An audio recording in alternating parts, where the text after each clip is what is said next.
Hey, YouTube family, and welcome to another video of The Kevin Strong Show. And in this video, we're going to talk about how the government is lying about the unemployment numbers. I'm going to share some information about that. I'm going to give you some more details so you can understand how the unemployment numbers actually work and what the real unemployment rate is.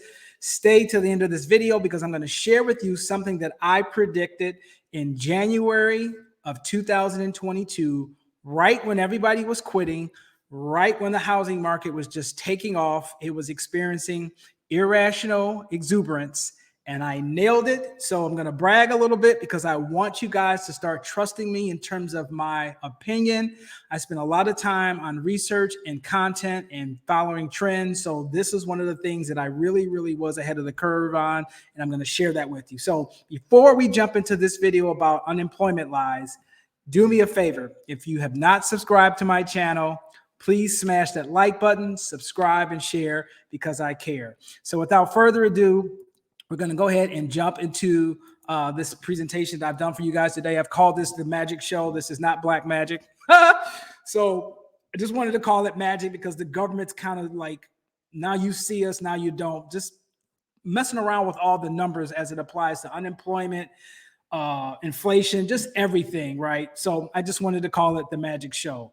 So let's go ahead and jump into the next slide. So this is basically a company called Shadow Stats, and the website address is located at the bottom right of this slide.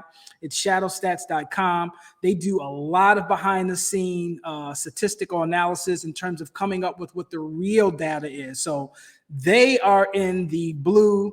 The official is in the red, which is the government. So as you can see, the government is basically saying, yeah, unemployment, the way we calculate it, is around 3.4, 3.5%. Shadow Stats has it at almost 25%. I think that's a little high, but nevertheless, it's clearly around 15 to 20%. So I think the real unemployment in the United States is somewhere between 4 and 5 times higher than what they're reporting.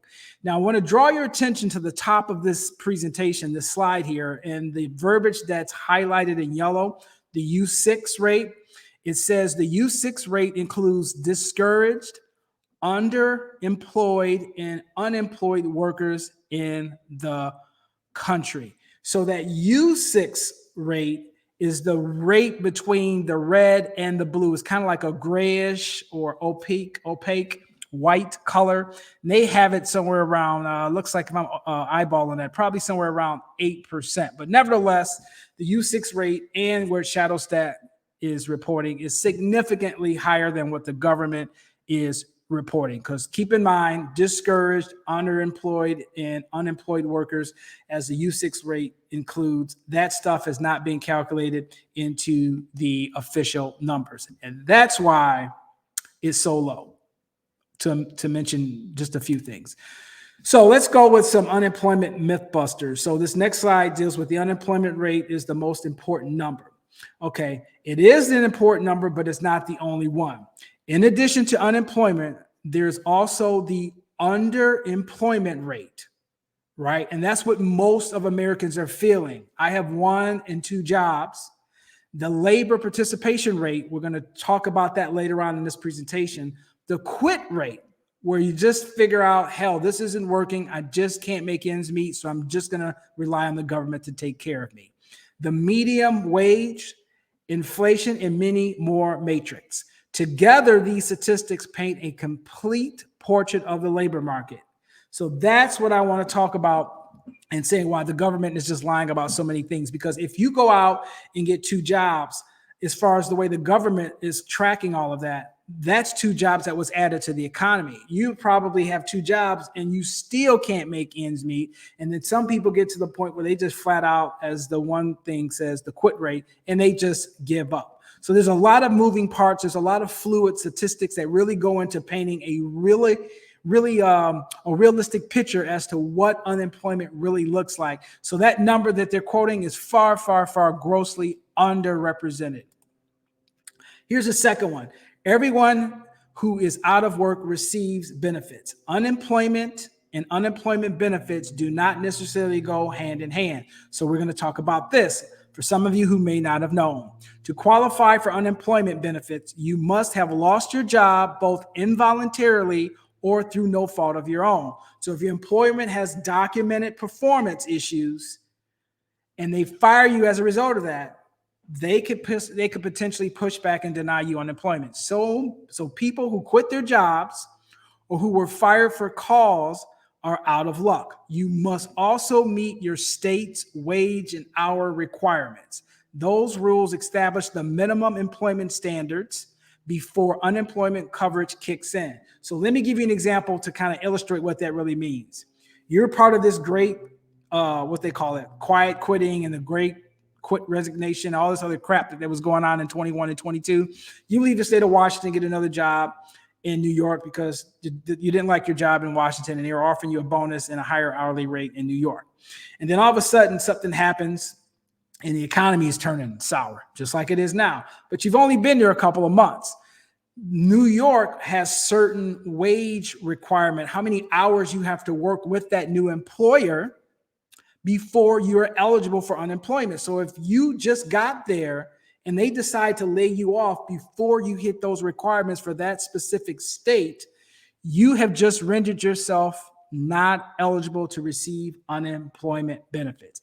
That's happening to thousands of people across the country because most people don't understand this type of stuff. This is why I was telling people well over a year ago, be careful what you wish for. The grass is not always greener. Okay, now this deals with the labor participation rate. So I'm going to draw your attention to the verbiage at the bottom right of this slide that basically says the labor force participation rate is the percentage of civilians basically 16 years and older that are working, right? Working or actively looking for work. So if you've given up or have not found a job, that doesn't encompass a labor participation rate. So look at this graph that I have here in front of you, and it's kind of hard to see, but I'm just going to summarize it for you based on the verbiage that I have to the right.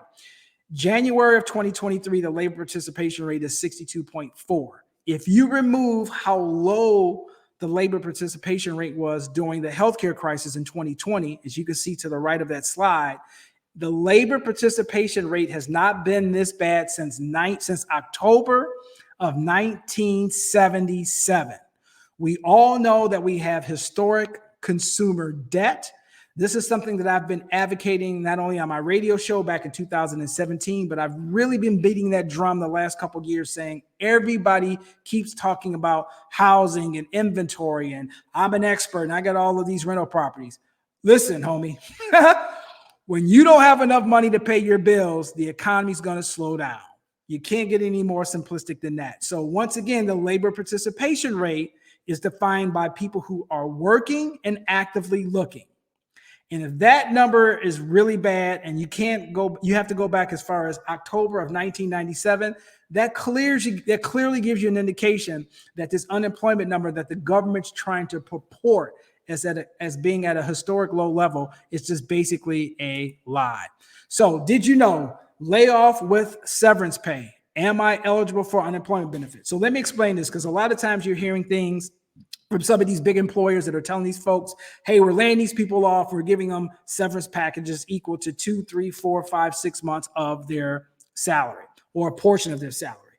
Understand, in most states, if you are receiving a severance package, you are not eligible for unemployment claims, because technically speaking, even though you are no longer employed by that company, you still have received compensation for that company. So you're earning a wage, or you have money from that company, so you can't double dip. You can't get a severance pay or a severance package and then turn around and say, I need money for unemployment, because the severance package is in lieu of you receiving unemployment. So something that's called WARN, there's an acronym out there that's called WARN. It's Worker Adjustment Retraining Notification. So I'm not going to read this slide verbatim, but I'm just basically going to summarize and give you the gist of this federal thing. If you are an employer and you have more than 100 employees, you're required by federal law to give them a 60-day notice. This is also the bombshell that the government is using to twist around and lie about how low the unemployment number is. Look at that verbiage at the bottom of this slide. Thousands have yet to be counted in the unemployment stat. So if Microsoft says that I'm laying off 1,500 people and they announced that in February, but those layoffs are not going to take into effect until, let's say, based on this, right, 60 days, at least April, if not later, until you are officially unemployed from Microsoft, you're not counted in that unemployment number that the government's reporting to the general public. This is what I'm telling you, folks. You're going to see a massive uptick in unemployment numbers starting in March and moving forward. This is going to ramp up, and it's going to ramp up at a very, very rapid pace. So once again, we're getting to the end of this video. I've got a couple more things I want to share with you guys, but 80% of workers who quit in the Great Resignation have regret, according to a new survey. So for those of you who are not fans of Ice Cube in that movie Friday, when he's like, bye, Felicia, that's what's happening to a lot of these folks. They thought the grass was greener. They took another job only to find out that they're probably not happy anyway. Let's have an honest conversation, right? Most people don't like their damn job anyway. So the fact that you're trying to replace happiness with compensation typically doesn't work in the long run. So when you tell someone else money doesn't make you happy, you need to self-reflect when you say that and make better decisions. So there's a lot of people who have taken the high road for the higher pay, only to find out that the maintenance with that grass is just as arduous as the grass they were mowing when they were with their previous employer. So it says in 2022, 4.1 million workers left their job in December, bringing the grand total for the year to over 50 million people. Roughly 47 million quit the year before, citing higher pay and better working conditions as incentives for the reason why they left. Now, 8 out of 10 are basically saying, hey, I'm not happy. So finally, last but not least, this is the one I was talking about. This was something that I posted on Facebook in January, on January 7th, 2022. 13 months ago, right when everybody was quitting, right when the housing market was just blistering, it was experiencing irrational exuberance. And what did I say? The U.S. adds 199,000 jobs. They estimated 450,000 in December, less than November, a negative trend. This is why I said 2 days ago, so now I'm reflecting back to January 5th of 2022. The job market and the economy is not as healthy as reported. Those who quit secure jobs proceed with caution. Once again, very few people were talking about this 13 months ago. And this is why I tell you guys, I don't always get it right, but I appreciate you guys who follow me because I try to give you practical content. I am not easily persuaded, obviously, with my opinion, because I do a lot of research on statistics and following trends. I've lost a lot of good professional friends doubling down on some of the things that I feel regarding the housing market. But hey, I'd rather be right than liked. So this is something that's going to continue to get worse before it gets better. It's a really, really bad situation because people have to work multiple jobs just to keep ends meet, just to make ends meet.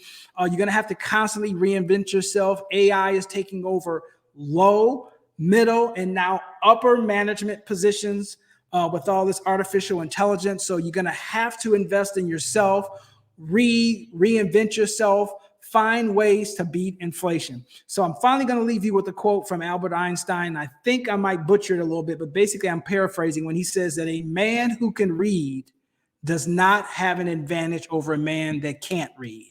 So unless you do something about your situation, hey, we all out here trying to make $1 out of 15 cents. So I'm going to end this with my famous slogan, keep your credit score up and keep your debt down.